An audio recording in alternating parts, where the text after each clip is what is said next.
Is that good enough? Good enough. All right. There we go. There's my tech experience. All right, so I'll start it off again. So I'm trying to show some data here. So to start it off, my students and I, we started diving into the Sharing the Planet unit. This, like I said, this is my first year teaching at a PYP school. So my team, I have one of my team members right there. Not to put her on the spot. But we were really looking into how we can make our Sharing the Planet unit more rigorous and more relevant. So our central idea was plants are a life-sustaining substance for people and other living things, and all living things. So we started off looking at plants and their purpose, plants and their purpose and the functions of the different parts of the plant. But I wanted to take it a little bit further. So I figured I wanted to show my students what was going on, actually, why are plants important. And so we started looking into the human footprint, and we started looking into the deforestation problem, and so we started looking into reduce, reuse, recycle, but that just seemed like it was enough. I mean, there's 7 billion people in the world, and just thinking about the idea of sharing the planet, it's actually quite overwhelming when you're thinking of 7 billion people and I'm just one of those people.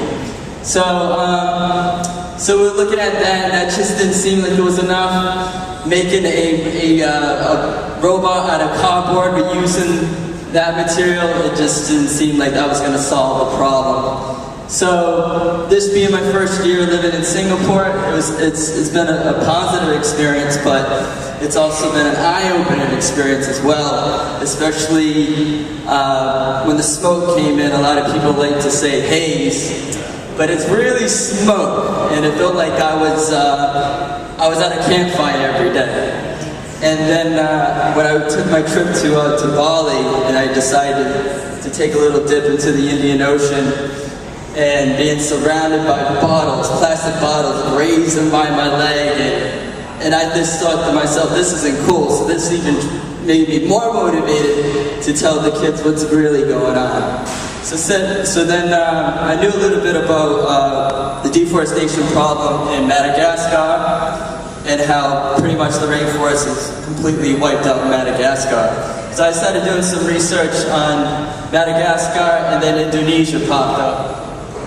And then there it was, the 2 words, palm oil, and it's been on my mind ever since. And so I never heard of palm oil before. Raise your hand if you ever heard of palm oil before. All right, so we have a lot of people on board.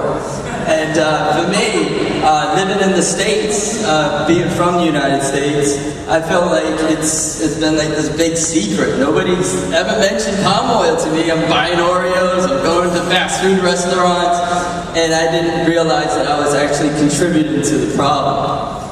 So then, so I went ahead and I started showing my students data, this sort of data here, and seeing that in the 1990 it started, and then you just see that sharp spike of the high demand of palm oil. And so we started really getting into it, but at the same time we felt a little bit almost hopeless in a way. We felt like, what can we do? I mean, there's rainforest being slashed and burned over there in Indonesia. What can I do? I'm only 7 years old, right? I can barely have a good conversation without having an argument or sharing my crayons. How can I actually be part of sharing the planet? How can I actually be part of the solution? So we went ahead and I got a lot of my resources from RAN, and which stands for Rainforest Action Network, and got some good information from Greenpeace. And we actually wrote you can't see it there, but we actually wrote to Cargill, which is a major supplier who supplies the palm oil to the major businesses in the United States. And so we started talking about that, and then realizing that Indonesia is our neighboring country. We realized that we needed to do something. So what we did was we started looking into we started looking at different products. We started reading the labels before we bought anything.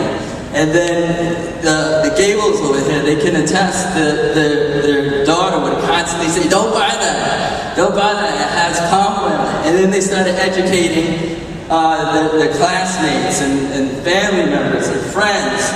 And so we saw this vicious cycle here of what happens, and really it comes down to the consumer. So that's what made us feel more empowered, because like we actually have a voice in this. Whereas before we think, oh, okay, just recycle and that's really not going to do much. We actually can make us think about this. So then I got in contact with a girl. There's these two Girl Scouts in the United States who've been really proactive. They are environmental activists, and actually Girl Scout cookies actually use palm oil. And they would say, no way, this isn't cool. And they were only 8 years old when they realized this. And so now they're 18 years old though, and they're still heavy advocates of educating people about palm oil and what's actually going on. And actually let people know on the big secret. And here's we started making posters. Here's one of them. This one actually caused a huge debate about sustainable palm oil and conflict palm oil. And then one of my students here, the blondie here, she went ahead and she actually had her mom make badges that said, okay with sustainable palm oil, we're okay with rainforest-free palm oil. And I wanted to end my presentation with a little song. This is dedicated to the Gables right there. Here's a little song that we created to really motivate the whole second grade. So let me go ahead and put that on right there. Here we go.